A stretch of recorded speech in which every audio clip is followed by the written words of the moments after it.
வணக்கம் உறவுகளே. எல்லோருக்கும் வணக்கங்க. வணக்கம். வணக்கம் முருகன். நாங்கள் இப்படியே இருக்கிறோம். இன்றைக்கு ஞாயிற்றுக்கிழமை நிறைய விஷயங்கள் கதைச்ச நாங்கள் கதைச்சு கொண்டு நாங்கள் இப்போ எலெக்ஷன் பற்றியும் இதில் கதைச்சவங்கள்ட பலம்புரியில் எலெக்ஷனுக்குரிய தேர்தல் திருவிழாண்டும் பார்த்தோம். அதில் என்ன நடக்குதுன்னு பார்த்தோம். சில விஷயங்கள் வடிவாக போட்டிருக்குது, சில விஷயங்கள் நிராகரிக்கப்பட்டு நான் போட்டிருக்கு. அப்போ நிராகரிக்கப்பட்ட கதை கேட்க நாங்கள் எங்கள்கிட்ட டாக்டர் அர்ச்சுனா ராமநாதனை பற்றியும் கருணா கதைச்சு நாங்கள் பேருந்து அவற்றை நிலைமை என்னென்னு தெரியும் அப்படியே விட்டுட்டோம். கொஞ்சம் நாள் விடுபட்டு போச்சுது.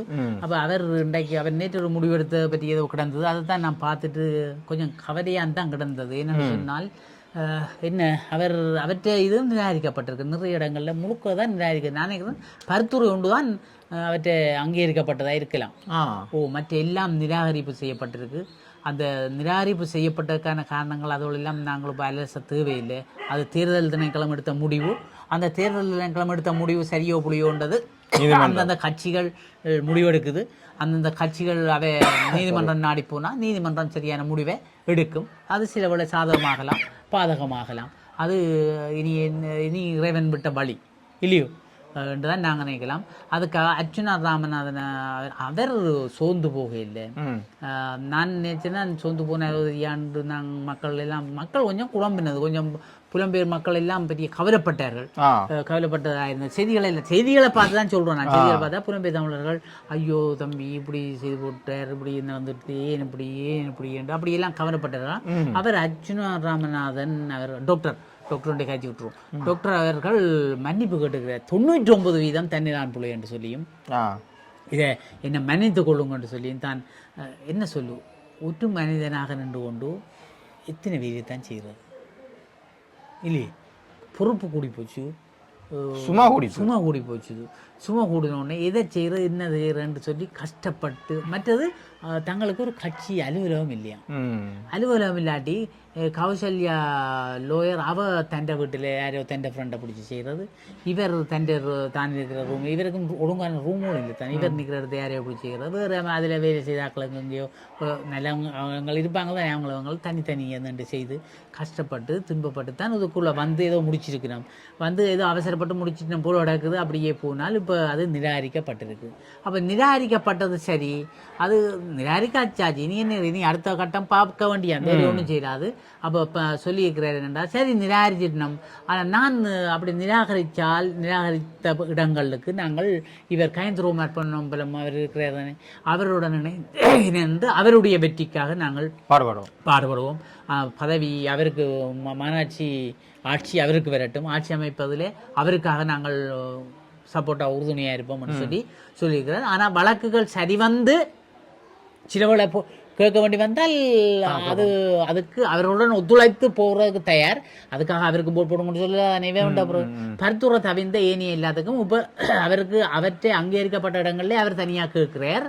அவர் அந்த அங்கீகரிக்கப்பட்ட இடங்களில் நிராகரிக்கப்பட்ட இடங்களுக்கு இவைக்கு உதவி செய்ய வேண்டும். கேந்திரகுமார் பண்ண சைக்கிளுக்கு ஒத்துழைப்பு வழங்க வேண்டும். தச்சமயம் வழக்குகள் எல்லாம் சீராகி சில கேட்கலாம் என்று சொன்னால் ஆட்சி அமைப்பில் நாங்கள் ஏதோ ஒன்று சேருவோம், தனித்தனியே கேட்போம் என்று சொல்லியிருக்கிறேன். ஏன்னு சொன்னால் தமிழர்களுக்கான தீர்வுகள் பற்றியும் நெடுக ஒரே கொள்கையில் இருக்கிறவர்கள் கைந்தரோமாய்ப்பு நம்பரம் என்ற ரீதியில் தான் அவர்களுக்கு ஆதரவாக இருக்கிறேன்னு சொல்லி உண்மை அவங்களும் ஒரே கொள்கை தானே. ஆனால் அந்த தையட்டி பிரச்சனைக்கு தான் கொஞ்சம் வேறுபட்ட ஒரு இது வந்ததுன்னு எல்லாம் நான் சொல்லுறேன். அவர் மன்னிப்பு கேட்டிருந்தேன்.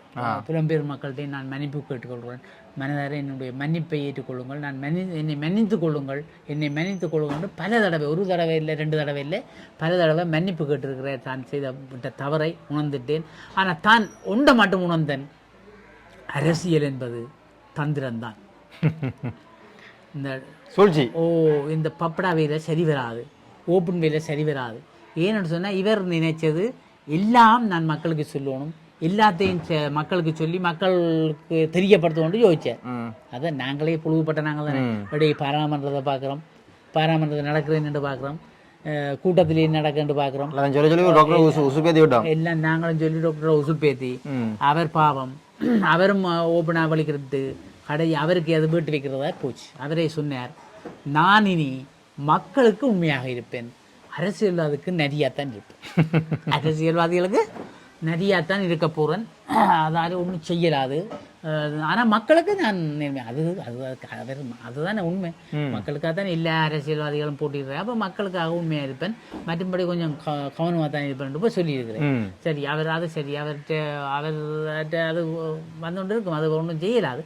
அதுக்குள்ள என்ன செய்து விட்டாரண்டா, இதுக்கிட்ட அவர் தங்கச்சி என்று சொல்கிறார், தங்க கௌசல்யா என்ன பேரடா, நரேந்திரன், கௌசல்யா நரேந்திரன் அவர்களே அந்த அரசியலில் இருந்து அவர் ஒதுக்கி இருக்கிறார், ஒதுங்கப்பட்டு இருக்கிறார். என்ன நடந்தது? என்ன நடந்தது டாக்டர் தான் கேட்கணும்.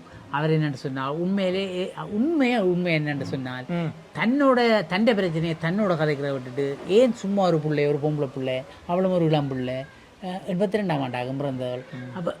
அப்போ அவன் பிரச்சனை, அவக்கு என்னால பிரச்சனை வருது. உண்மைதாடா, ஒரு பொம்பளை பிள்ளை எத்தனை நாளைக்கண்டு சும்மா பேச்சை வாங்கிண்டு கஷ்டப்பட்டோண்டு என்ன, அது சும்மா என்ன எங்களை மாதிரி திரிஞ்சது ரோட்டில், எங்களை மாதிரி சுட்டி செய்து அது படித்து ஒரு சட்டவாளர் என்ன, ஒரு ப்ராக்டர், அடுத்த கட்ட நீதிபதியாகிறதுக்கான முயற்சியில் தான் அது இருந்தது. அந்த இருந்த புள்ள திடீரெண்டு டாக்டரை கொண்டு அடைக்க அனுதாபத்தில் போய் டாக்டர் எடுக்க போய் நான் அண்ணாவோட நினைஞ்சிருப்பேன், இப்போ நான் அண்ணாக்காகத்தான் இருப்பேன், அண்ணாண்ட கொள்கையை பிடிச்சிட்டேன் சொல்லி போட்டு பின்னாது இருந்துச்சு. அதை போய் நாமல் என்னடா செய்கிறதெல்லாம் செய்து பிடிக்கிறதெல்லாம் பிடிச்சி துன்பப்படுத்தி போட்டு இப்போ அந்த பிள்ளைக்கு வெறுத்து போச்சு. ஆனால் அந்த பிள்ளைக்கு பெருசாக விருப்பம் இல்லை போட விலகிறது. இவர் தான் சொல்லியிருக்கிறார், வேண்டாம்பா நீ போய் இது மக்களுக்கான சீர்திருத்தங்கள், மக்களுக்கான வெற்றி, மக்களுடைய பிரச்சனைகளுக்கு நீ தொடர்ந்து பயணிக்கலாம், என்னோட அரசியல் வேண்டாம், உனக்கு வேண்டாம் என்று விட்டது. இப்போ மாநகர சபை பொது வேட்பாளர் அவர் தானே போட்டது. இப்போ சரி, இப்போ சத்தியம் வழக்கு சரி வந்தால் என்ன பெருமை எனக்கு தெரியாது, அது என்னவோ தெரியாது. இப்போ சொல்லி இருக்கிறார் அவள் இனி முகநூறுகளோ வாட்ஸ்அப்போளோ யூடியூப் ஒன்றுலேயும் அவள் இல்லை, ஒன்றும் இல்லை. எதுவும் அவட்ட கதை கொண்டு வேண்டாம், என்னோட தொடர்பு பண்ணுங்க, நான் அவ கதை தெரியப்படுத்தி உங்களுக்கு பதிலே எடுத்து தருவேன் என்று சொல்லியிருக்கிறேன். அப்போ அந்த கட்டத்துக்கு இப்போ வந்துட்டுது. இப்போ அவளுக்கு நீ மெசேஜ் அடிக்கிறாங்களா, மெசேஜ் அடிக்கலாது, சரியோ, நீங்களே இப்படி விட்ட நீங்கள் கேட்கக்கூட முடியாது. அந்த அளவுக்கு இப்போ அவள் ஒதுங்கி இருக்கிறான்னு தான் நினைக்கிறேன் சொல்லி இருக்கிறேன். அது எந்த அளவில் போகும், எல்லாரும் அதுக்கு ஊடகங்கள் ஊடகங்கள் எல்லாம் இவரை பற்றி தான் கதைக்குது. நான் நேற்று தட்டி பார்த்தேன், எல்லா ஊடகங்கள்லையும் இவரை பற்றி தான் சொல்லி, இவர் இப்படி சொல்லியிருக்கிறார், அப்படி சொல்லியிருக்கிறார், கௌசல்யாவை விட்டுவிட்ட ஒரு ஊடகம் ஒன்று பார்த்தேன், வெளிநாட்டு ஊடகம் ஒன்றால் அவர் அழாக்குறை கதைக்கிறார். அந்த பிள்ளை இவ்வளவு கஷ்டப்பட்டது, இவ்வளவு நடுவு ராத்திரியோட அவரோட திரிஞ்சது, தண்டை இதுவளை ஒன்றும் பாராமல், சொந்த பந்தம் பாராமல், உண்மைதானே பின்னால் தெரிஞ்ச பிள்ளையே என்னென்று இப்படி விளத்தி விட்டுட்டீங்கள்ண்டு கேட்குறதுக்கு வழி இல்லை. இப்போ என்னன்னா அப்போ தொடர்போலும் இல்லை, சரியோ, அப்போ சொல்லிட்டீங்கன்னு சொல்லி. ஆனால் டாக்டரும் ஏதோ ஒரு நிதானமான முடிவு தான் எடுத்திருப்பார் போல கிடாக்கு எனக்கு பார்க்க, இல்லையே சும்மா முடிவு எடுத்திருக்காது. ஆனால் எனக்கு அது கதைக்கப்படாது. இந்த இது எனக்குண்டா எனக்கு என்ன ஒன்றும் பிளாங்கே இல்லை. ஏன்னு சொன்ன அரசியல் தானே, ஒருவேளை தந்திரமோ, ஒருவேளை இந்த போராட்டங்கள் வடிவங்கள் மாறலாம், சரியோ. நாங்கள் அப்படி இருந்த ஆக்களுக்கெல்லாம் வந்த நாங்கள் போராட்டங்கள் சில வடிவங்கள் மாறலாம்ன்ற மாதிரி தான்ன்றது எனக்கு தெரியல, சரியோ. அது பொறுத்திருந்தான் நாங்கள் நோக்கம் உண்டு, வடிவங்கள் மாறலாம், நோக்கம் உண்டு. சில வேளை அப்படி அது எனக்கு தெரியல. இந்த டாக்டர் சரி, அது டாக்டருக்கு தான் வெளிச்சம், சரியோ. என்னவா இருந்தாலும் தமிழ் மக்களுக்காக என்னடா உள்ளதை சொன்னார், உள்ளதை செய்தார், நல்லதைத்தான் செய்தார். சில வாசகங்கள் வசனங்கள் பிழைச்சது சரி, யார் தான் நாங்கள் நாங்களும் கோவம் வந்தால் சில சட்டார் போடான்ட்டு கதைக்கிறதானே, கதைச்சி போட்டு தான் யோசிக்கிறது என்னடான்ட்டு பேர் தின்னேறது. அப்படித்தான், அப்படி எல்லாரும் புலவுறது சகஜம். அதுவும் அரசியல்ன்றது சில சிறப்புரிமைகள் இருக்க கதைக்கக்கூடியதை கதைக்கிறது. அங்கே 8 நாள் வாய் அடைச்சி விட்டாங்க இல்லையா, 8 அமர்வுல வாய் அடைச்சாச்சு. அப்படி பிரச்சனைகள் எல்லாம் வந்துட்டு அப்போ என்ன செய்யற வெறும் ஆள் இப்போ பெருசாக யூடியூப்பில் இதுன்ற அதுக்குள்ள வேற ஒரு ஊடகம் போட்டு விட்டானா தனக்கு தண்டை சொகுசு மாளிகை என்று பாவம் யாருக்கு அர்ச்சனாவின் சொகுசு மாளிகை, சரியோ, ஒரு 3 மாடி கட்டுறோம்டாப்பா. அது அங்கே கொண்டே காட்டுறாங்களா அதை நேற்று தாண்டா பார்த்தேன். அப்போ யூடியூப்ல வியூக்காக அப்படி இல்லை, அது உண்மைதான். என்னன்னு சொன்னா அவற்றை இல்லை, அவர் அது சிட்டிப்பண்டால் அது அண்ணன் தான் சொந்த சகோதரங்க 2 பேர் வெளிநாட்டில் இருக்கிறாங்களாம், ஒரு தான் இங்கே இருக்கிறானா, 2 பேரும் சிரிச்சு அவன் இப்போ கட்டுறான்னு நெடுக கட்டி விட, அவனுக்கு வயது போயும் கட்டி முடிக்க மாட்டானா இவன். அப்படி அவனுங்கள் என்னென்னு சொன்னான்டா, தாங்கள் உழைச்சி கொஞ்சம் கொஞ்சமாக தாரம், மேல் மாடி எனக்கு, 2வது மாடி அவனுக்கு, 3வது கீழ் மாடி நீ வச்சு கொள்றா அண்ணேன்னு சொல்லியிருக்கிறாங்க. அப்போ நாங்கள் வர போக நாங்கள் இங்கே வரமாட்டோம், வந்து போய்க்க இங்கே தங்கி இங்கே நிற்கிறதுக்கு ஒரு மாடி, அவர் தன் குடும்பம் வந்து அதை மேலே தான் சிலவழிச்சு கட்டுறேன், அடுத்த கீழே இருக்கல்லோ 2வது அதை இன்னொருத்தன் தான் கட்டுறேன்னு சொல்லியிருக்கிறாங்க. சொன்னா இப்போ சகோதரங்கள் ஒற்றுமையாக இருப்பாங்க தானே. இவர் தனக்கு தொண்டு போனான், இவர் தெரியும் இவற்றை விளையாட்டு, இவர் தனி போக்குத்தானே. அதையும் சொன்னார், என்ன எலி வழி என்றாலும் தனி வழியாக இருக்கணும்னு தானே தண்டை கொள்கை, தான் இதுக்கோ போகலையாம். அவனும் பாவம் கட்டுறாங்க, தனக்கு சொத்து இருக்குத்தானே, 36 பிறப்போ இதோ கிடக்காமடாப்பா, அங்கே பெரியவளாம் எல்லாம் காணி 10 பிறப்பு 36 பிறப்பு கிடக்கும், அதே கோடிக்கணக்கு பெறும், அதை வித்தாலே காணும் தானே. தான் வெகு விரைவில் பாருங்க ஒரு சின்ன குடிசை ஒன்று கட்டி அதில் இருப்பேன், அது வெகு விரைவில் நான் செய்ய போகிறேன், எனக்கு இந்த மாளிகை எனக்கு வேண்டாம், ஐயோ அது அண்ணாண்டேப்பா அதையும் போட்டு விட்டாங்களேன்னு எங்களை உண்மையாக தானே. என்ன கொஞ்சம் யோசிக்காமல் போடுறது எனக்கு இன்னொன்று விளங்குற இல்லை, என்ன டக்குன்னு போட்டு விட்ருவாங்க. ஆராய்ச்சி பார்க்குறோம் இல்லை, ஆராய்ச்சி பார்க்கல, ஊடகங்கள் கொஞ்சம் ஆராய்ச்சி பார்க்கணும், என்ன சும்மா கதைக்கக்கூடாது. நாங்கள் அதுதான் இதுதான் நான் சொல்கிறது, இந்த அரை சொன்னது நாங்கள் சொல்லிவிட்டோம்னா பிரச்சனை முடிஞ்சு இல்லை, அவை சொல்லாதப்பா நாங்கள் சொல்கிறது எங்களுக்கு என்ன ரைட்ஸ் இருக்குது.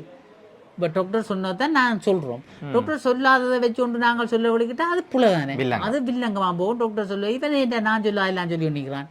இப்போ கௌசல்யாவே அவர் தங்கச்சி என்ற நினைப்பிலே, தங்கச்சி அவர் தோழி என்ற நினைப்பிலே, சரி அந்த பிள்ளைக்கு இன்னாலே ஒரு தீங்கி வரக்கூடாது நினைச்சது சரி, அதால நான் வீட்டை போய் அம்மாடையிரு என்று சொல்லி விட்டுக்கிறேன் என்று அவர் சொன்னேன். நான் அதை சொன்னேன், நான் வந்து வில்லங்க வேறு எதையும் சொல்லி நிற்கிறேன் சொன்னேன், அது பிள்ளை தவறு. அது ஊடகங்களுக்கு மழை இல்லைன்னு, ஊடகங்கள் அதான் ஊடகங்கள் சில விஷயங்களை சரியா செய்யணும். அதான் நீ இப்போ இந்த கால பிரச்சனை கொஞ்ச நாள் பார்ப்பாங்க விட்டுருவான், பேருந்து அப்படியே விட்டுரு மறந்து எல்லாம் போடுவாங்களா, வந்து இவர் இருந்தவங்கள இந்த போதை பொருளை பற்றியும் சொல்றாங்க பேர், அது கணக்க பிரச்சனையா என்னடா போதை பொருள் பாவிக்கிறான் நீ சொல்லத்தான் நானும் போய் வைக்கிறேன், ஐசு பாவிச்சு புள்ளைன்றாங்க, அது பாவிச்சு இது பாவிச்சுன்றாங்களா. ஆனால் பாவனையாளர்கள் குறைவாக இலங்கையில் அப்போ வெளிநாடுகளை விட இலங்கையில பாவனையாளர்கள் இப்போ சின்னாவோட நான் சண்டை பிடிக்க, சின்ன யாரோ ஒரு அவர் அந்த விழிப்புணர்வு உள்ள ஆளோட தொடர்பு எடுத்து தந்து அவரோட காய்ச்சா எனக்கு இது கிருதியாகி போடுது. எனக்கு அவர் சொல்றாரு அப்படி இல்லை, அதுதான் உண்மை, பாவனையாளர்கள் சரியா குறைவு, அதை அந்த அங்கால இந்தியாவில் பரிமாறுறாக்கள் அது இந்த மாதிரி இருக்கின்ற டெஸ்ட் பண்ண வலிக்கிறதால சில சொல்லுவாங்கன்னு சொன்னால் முதல்ல அந்த சில பொருட்கள் விற்பனை செய்யறதுக்கு சில டாக்டர்ஸ்கிட்டயே சொல்லி காசு கொடுத்து விளம்பரத்துக்காக கொடுத்து நீங்கள் இது நல்ல மண் சொல்லுங்க மாபியாவில் வேண்டாம் உதவி. நாங்கள் இப்போ அவர் அர்ஜுனா டாக்டர் பற்றி கட்சி போட்டு நாங்கள் இதை கட்சி இந்த அதுக்களை இதுக்களை பூத்தி விட்டுட்டு கரைச்சல் போடும், பிரச்சனைகள் இருக்கா சொல்லுறது இது ஒருக்கா தனியாக நாங்கள் கதைக்கணும். கதைச்சங்கிட்ட சமூகம் ஏற்கிற மாதிரி எனக்கு இது வரைக்கும் அந்த டவுட் கிளியர் ஆகலை. ஆனால் அவர் உண்மையில தான் சொல்கிறேன், அந்த விழிப்புணர்வாளர் அவர் நிறைய பேரோட சேர்ந்து இந்த விழிப்புணர்வு செய்து கொண்டு வரணுமா பாடசாலை வழியெல்லாம், அது உண்மை மாதிரி கிடக்கு. ஆனால் அந்த உண்மையை ஏற்குமோ ஏற்காதோன்றது எனக்கு ஒரு டவுட்டாக தனியாக நாங்கள் ஒரு நாளைக்கு அதை இன்னும் கபடி கலந்து கதைக்கும், அது நிறைய உண்மை இருக்குது போலாம் கிடக்குன்னு.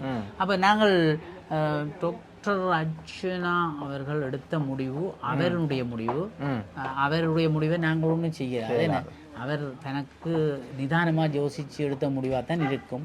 அதனால் அவற்றை முடிவை நாங்கள் ஏற்றுக்கொள்வோம்.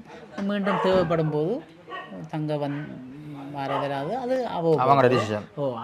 அவர்கள் பிரியவில்லை, அவர்களுடைய உறவு பிரியவில்லை, அரசியல் மட்டும் பிரிக்கப்படுகிறது. ஏன்னா அரசியல் பிரிக்கப்படுகிறது, மக்களுடைய சேவைக்கு அவருடைய சேவை நிச்சயம் ஏற்கப்படும், அவரும் அதோட ஈடுபட்டுக் கொள்வார் என்று சொல்லியிருக்கிறோம். அதனால் நாங்களும் நாங்களும் ஏற்றுக்கொண்டு விடைபெற்றுக் கொள்கிறோம். நன்றி, வணக்கங்கள். வெளிநாடுகளுக்கான துரித கடிதங்கள் பொதிகள் சேவை, ஆதி விரைவு, பாதுகாப்பு, நம்பகத்தன்மையுடன் அருள் குளோபல் எக்ஸ்பிரஸ், இலக்கம் 1, பிரவுன் வீதி, நாவலர் வீதி சந்தி, யாழ்ப்பாணம். 0122-222-6113. அருள்ஸ் பிரைவேட் லிமிடெட், இலக்கம் 10, புதிய மாநகர சபை கட்டிட தொகுதி, கஸ்தூரியார் வீதி, யாழ்ப்பாணம். 0122-222-3536. முழு உலகையும் அன்பினால் ஒன்றிணைப்போம்.